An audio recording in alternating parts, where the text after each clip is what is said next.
grand journal du soir se poursuit avec vous, Wendy Bouchard. Il est 18h15 et les parents d'élèves de première qui sont à l'écoute sortent sans doute d'un week-end inconfortable. Comment rassurer leurs enfants à la veille des premières épreuves du bac? Avec, on en parlait, ces risques de blocage par les enseignants qui sont contre la réforme de cet examen. Le fameux E3C, nom de code barbare pour certains. C'est le nouveau bac dit Blanquer, mais il faudra nous y faire. C'est un bac en 3 étapes. La première d'entre elles commence demain pour les premières et jusqu'au 21 février. Première épreuve de contrôle continu. Bonsoir Jean-Rémy Girard. Bonsoir. Vous êtes vous-même professeur de lettres à Asnières, dans les Hauts-de-Seine, président du syndicat national des lycées et des collèges.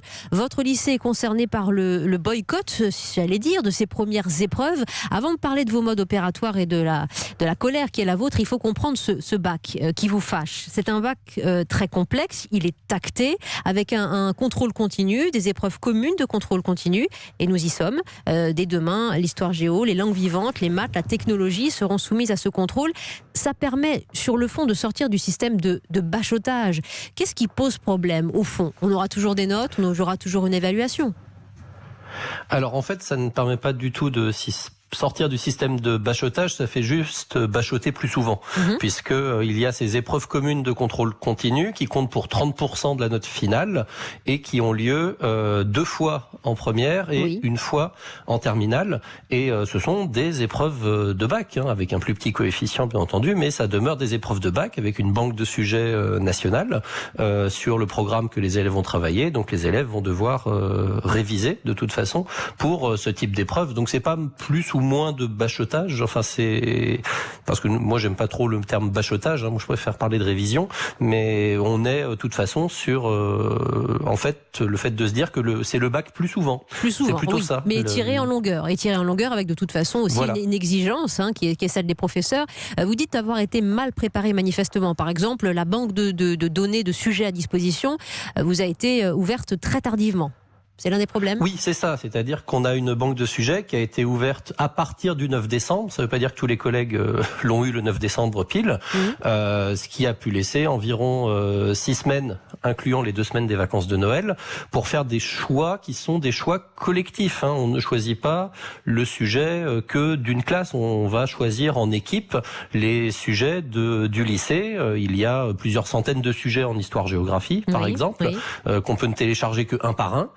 Donc on est effectivement sur quelque chose qui est très très compliqué et qui est arrivé après le début de l'année scolaire. C'est-à-dire que les enseignants ont commencé à enseigner dans le vide, en fait, en ne sachant pas à quoi exactement ils préparaient et quel type de sujet pouvait arriver. On a vu en mathématiques, en série technologique, comme vous le disiez, il y a une épreuve de mathématiques.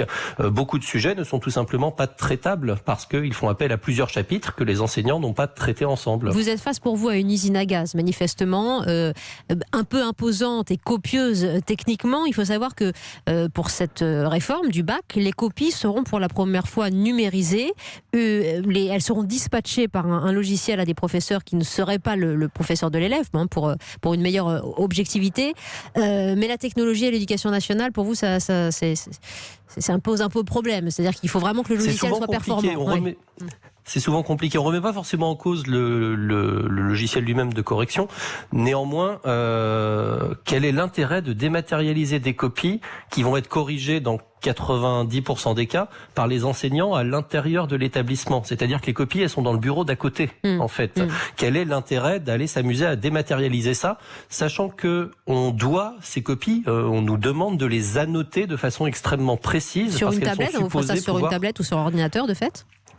Une tablette, il faut encore en avoir une. Moi, j'ai pas de tablette, par exemple, et l'éducation nationale ne m'en fournit pas. Donc, c'est soit sur son matériel personnel, soit sur les ordinateurs de l'établissement. Et aller faire une annotation de copie précise avec une souris et un clavier, je peux vous assurer que ça prend beaucoup plus de temps qu'avec un stylo sur du papier. Finalement, à vous entendre, on mélange beaucoup de choses pour vous, et trop de choses dans cette réforme. Exactement, on a voulu faire plein de trucs en même temps, on a voulu faire plein d'épreuves, on a voulu faire de la dématérialisation de copies et on ne s'est pas assuré du tout d'avoir les conditions permettant de réaliser tout ça. Par exemple, nous, enseignants, nous devons choisir collectivement des sujets sans temps de concertation pour les choisir. Nous devons corriger des copies sans temps de correction, c'est-à-dire qu'on va corriger ces copies de bac en plus de notre temps complet, de notre travail normal de chaque semaine. Et on va le faire pour une somme fabuleuse, puisque c'est 50 € brut le paquet de 35 copies.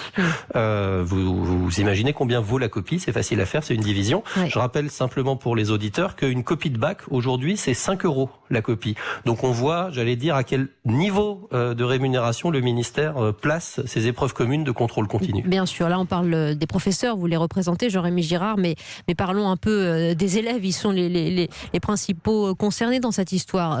Cobayes de la réforme, c'est ce qu'on a entendu un peu dans les manifestations cette semaine notamment. Demain, ils s'attendront à quoi? Quelles actions vous allez leur opposer et pourquoi? Parce qu'au final, ils seront probablement les premiers pénalisés. Alors, il faut bien se rendre compte de plusieurs choses. D'une part, la plupart des enseignants font ça aussi, et je dirais même dans pas mal de cas, surtout parce qu'ils pensent que leurs élèves ne sont pas prêts à passer ces épreuves, qu'au mois de janvier, notamment au niveau des méthodes, par rapport aux questions posées, en histoire notamment, les élèves ne sont pas au point.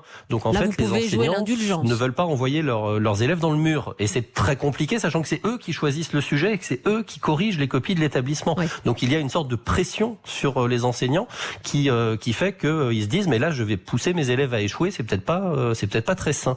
C'est la première chose. Les élèves ne seront pas pénalisés. Si jamais cette session d'épreuves ne se déroulait pas, ça ne changerait rien au calcul de la note du bac. C'est simplement qu'au lieu de calculer sur 3 épreuves communes de contrôle continu et d'en faire la moyenne, on ferait la moyenne sur 2 épreuves communes de contrôle continu, mais ça demeurerait la même moyenne qui vaudrait autant. C'est-à-dire, c'est comme si un élève, au lieu d'avoir 3 notes dans le trimestre, il n'en a que 2. Bon, vous avez entendu le gouvernement vous répondre. Il promet d'ores et déjà des retenues sur salaire pour ceux qui ne feraient pas le boulot finalement. Ça ne vous dissuade pas, Jean-Rémy Girard? Mais ça, c'est la grève. Enfin, j'ai envie de dire qu'on sait très bien à l'éducation nationale que quand on fait grève, on a des retenues sur salaire. Moi-même, quand je fais grève, je l'ai fait plusieurs fois au niveau de la réforme des retraites. Mais ne pas corriger les copies, c'est normal. C'est une forme de grève aussi. Ne pas corriger les copies, c'est une forme de grève. Oui, c'est une forme de grève. Mais ce qui se passe dans beaucoup d'établissements, dont le mien, c'est que là, pour le moment, nous, on devait avoir les épreuves communes de contrôle continu lundi et mardi prochain. Oui. Eh bien, elles ont tout simplement été reportées à une nouvelle date qui n'est pas connue, puisque en fait, elles ne peuvent pas tout simplement se tenir. À quand la prochaine rencontre d'apaisement avec Jean-Michel Blanquer, qui vous a promis beaucoup, et je parle notamment en termes de revalorisation salariale pendant la réforme des retraites? Alors, sur les épreuves de contrôle continu, on a une réunion ce lundi où on va peut-être voir si à un moment il y a des possibilités de débloquer, de réfléchir quand même sur cette session.